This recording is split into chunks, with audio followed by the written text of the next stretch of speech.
Hello friends, Adam Shaw from my studio here in Northern California with the second installment in this series that I'm calling Let's Talk About Art.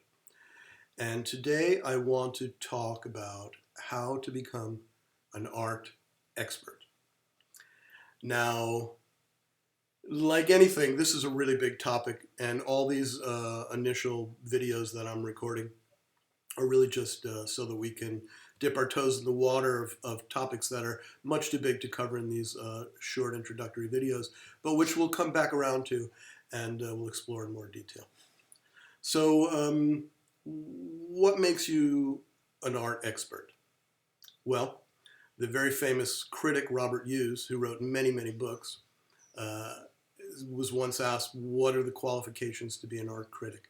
And he said, there's only one qualification to be an art critic, a pencil. Meaning, you look and then you say what you think and feel about it. Now, of course, like anything, art is an infinite world, and you can study art history and art movements, and you can study various artists and how they relate to one another and where they're placed in the food chain of the economics of art, and how influential they were on other artists, and so on and so forth. And all those things will determine, to a certain extent, how an artist is seen and valued. But it doesn't mean anything in terms of whether you like it or not. And the first thing that you need to do to become an expert is to look at art. And even people who are famous art critics who've written many books about art can't agree on whether, let's say, Jeff Koons or Damien Hirst, two living artists whose work garners millions or tens of millions of dollars.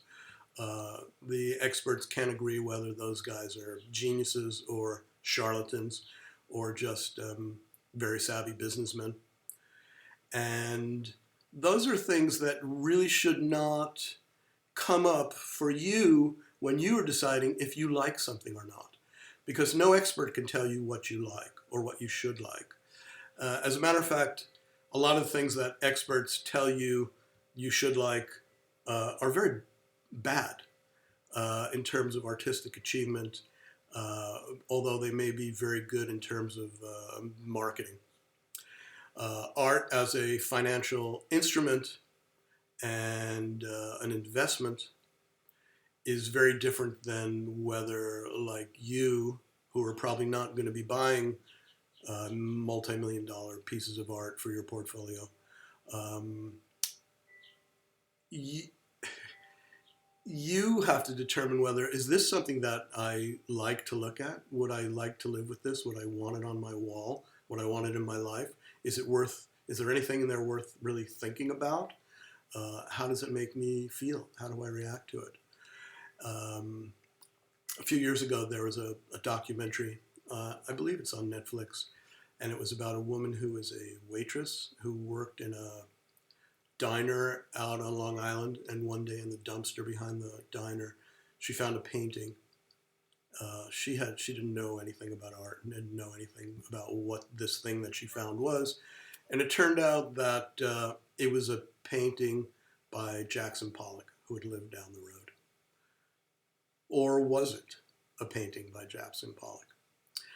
And therein lies the content of the documentary, which showed many experts, and I'm talking about guys that ran museums, that wrote books on Pollock, high-level art dealers, all the mucky-mucks of the art world, and they were divided pretty much right down the middle as to whether this thing was a masterpiece by a genius or something that just should go back into the dumpster because it's ugly and worthless.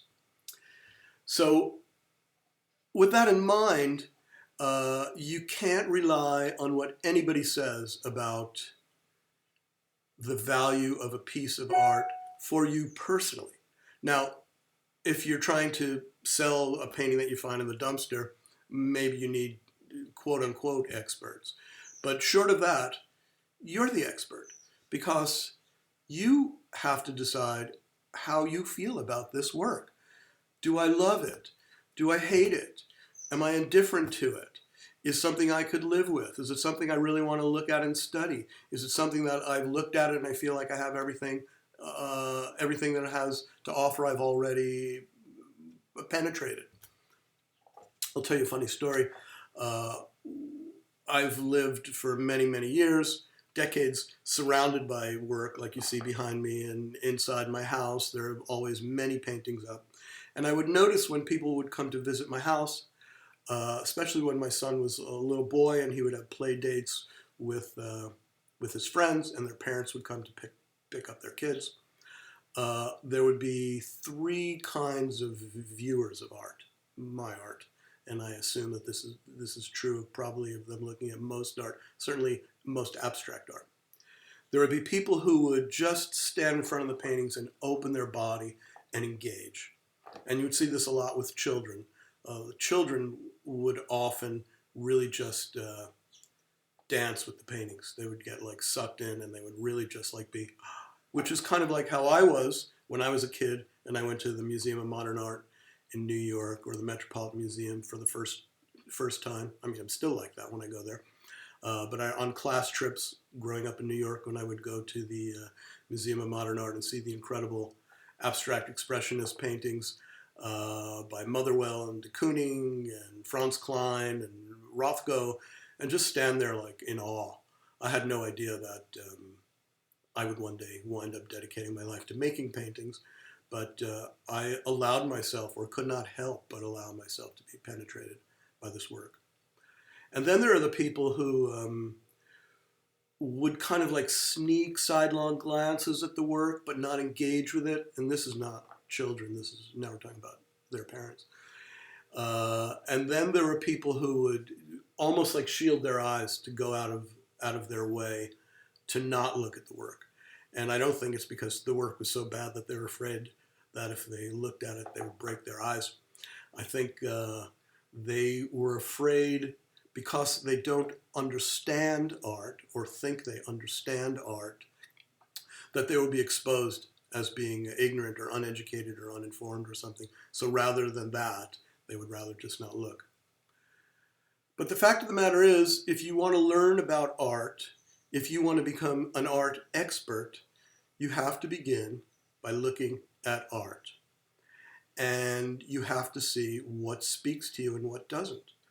Now, you will have to overcome certain obstacles to expand your ability to decide what you like. In other words, if you have no experience looking at abstract art, and you don't really have historical reference and so on and so forth, you still may be in that, oh, my 5-year-old could do that. That's what people say when they look at a Cy Twombly, and I can assure you there are not too many 5-year-old Cy Twomblys out there. Although, I will say that there are many great 5-year-old artists in terms of their ability to express themselves in an uninhibited way. I remember once when my niece was visiting. She was probably about 3 or 4 years old, and I gave her a big pad and crayons, and she just made one drawing after another, after another, after another. Look at this, and the next one. And then occasionally the adults, there were a bunch of adults around the house at the time, would come by, and they would aid in the creation of these works with the children. And then when everybody would leave, I would look through the book, and you could tell instantly what was done by a 5-year-old, 3-year-old child, whatever, and what was done by an adult. Because in the children, there was like a kind of like freedom of line, freedom of movement, and an uninhibited way of expressing themselves. And then when an artist like Joan Mitchell or Cy Twombly comes along and makes a painting that somebody who's uninformed might say, my 5-year-old could do that. What they're seeing, in a way, is there's something truly uninhibited and free that's very hard for an adult to pull off. And that's why Picasso said it took me 80 years to learn to draw like I was 3, or something quote like that. So anyway, you need to decide for yourself what you like. And you need to look and look and look.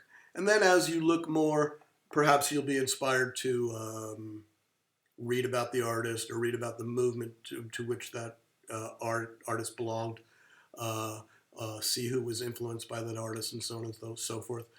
And decide for yourself if it speaks to you, not based upon what anybody tells you, because I can tell you that there's a lot of art out there garnering extremely high figures in the marketplace that really is a tour de force perhaps of marketing, but not a tour de force of artistic creativity.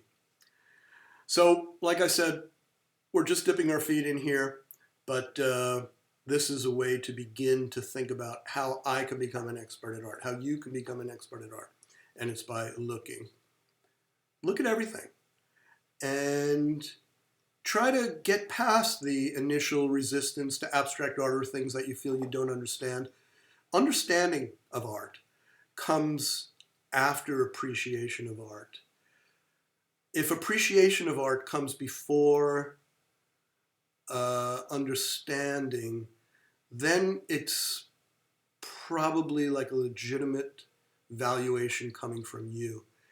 If you feel that you need to understand it first, then you're going to be perhaps saying that you like things that you might not really like, but maybe you like the idea of it, or you know that you're supposed to like it. So don't trust anybody until you trust yourself, and use that understanding to then expose yourself to what the so-called experts are saying and see if you agree or disagree with them. It's very empowering to disagree with experts, based upon not just for disagreeing sake, but based upon the fact that you are actually in touch with your own impressions and opinion. So there it is, the second video. I hope that you like it. I hope that you subscribe, and I hope that you come back and we gain some traction, and we can really go deeper into these issues and many more. So thank you very much, and we'll see you next time.